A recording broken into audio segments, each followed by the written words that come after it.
안녕하세요. 돈 되는 상식입니다. 요즘 하룻밤 자고 일어나면 금리가 올라가고 있는데요. 얼마 전 한국은행의 기준금리가 2.5% 인상된 3.25%로 확정된 걸 확인할 수 있습니다. 신용대출은 11%대로 올라서고 있고 담보대출 또한 6%대가 넘어가고 있어 국민들의 근심은 더욱 커지고 있는데요. 그런데 금리가 오르면서 예적금 금리도 같이 올라가고 있습니다. 이 때문에 여유자금 있으신 분들은 투자 상품보다는 예금이나 적금에 가입을 하고 있는데요. 최근 금리가 많이 오르면서 금융회사들마다 정기 예적금 특판을 내놓고 있는데요. 1금융권도 5%대가 넘어서고 있고 2금융이나 3금융권에서는 8%대 이자를 지급하는 곳들도 생겨나고 있습니다.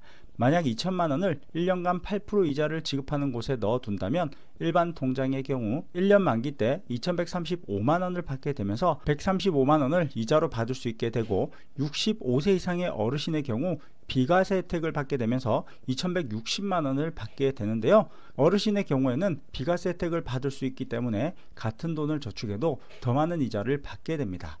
시청하시면서 좋아요 한 번씩 꼭 눌러주세요. 때문에 금리가 지금같이 오르는 경우 위험부담이 높은 투자 상품보다 은행 예적금 상품에 가입하는 경우가 훨씬 많아지고 있는데요. 최대한 높은 이자를 주는 은행에 저축을 하게 됩니다. 그런데 이렇게 조금 더 많은 이자를 받게 되면서 문제가 발생할 수 있습니다. 기초연금을 받기 위해서는 여러가지 조건들이 필요하지만 기본적으로 소득의 70% 이하, 단독가구는 180만원 이하, 부부가구는 288만원 이하여야 기초연금 수급이 가능합니다.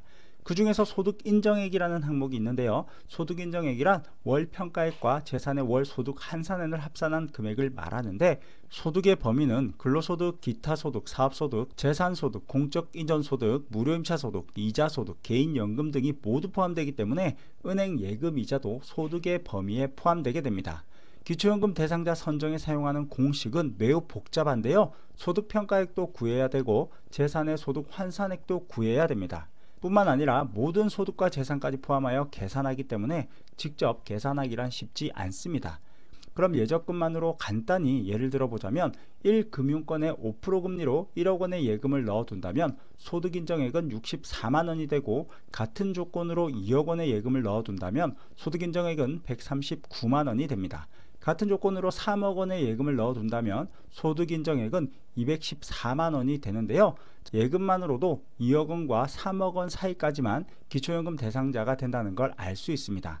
단독가구는 180만원 이하, 부부가구는 288만원 이하여야 기초연금 수급이 가능하기 때문에 단독가구의 경우 소득인정액이 180만원 이상 넘어가게 되면서 기초연금 수급이 불가능하게 됩니다. 뿐만 아니라 한 가지 더 매우 중요한 내용이 있는데요. 자가보다 전세로 사는 것이 소득인정액이 더 높게 잡히는 것을 볼 수 있습니다. 4억원의 자가 아파트의 소득인정액은 약 22만원이 되고 3억 5천만원의 전세 아파트에 살고 있다면 소득인정액은 약 66만원이 되기 때문에 이건 뭔가 잘못됐다는 생각이 들긴 하네요. 전세로 이사를 간다면 자칫 기초연금 수급자에서 탈락할 수도 있으니까 이 또한 참고하시면 좋겠습니다. 다만 어디까지나 단순 참고용이기 때문에 조금 더 정확한 계산은 복지로 홈페이지에 기초연금 모의 계산을 통해 먼저 기초연금 대상자인지를 확인해 보시면 도움이 될 것 같네요.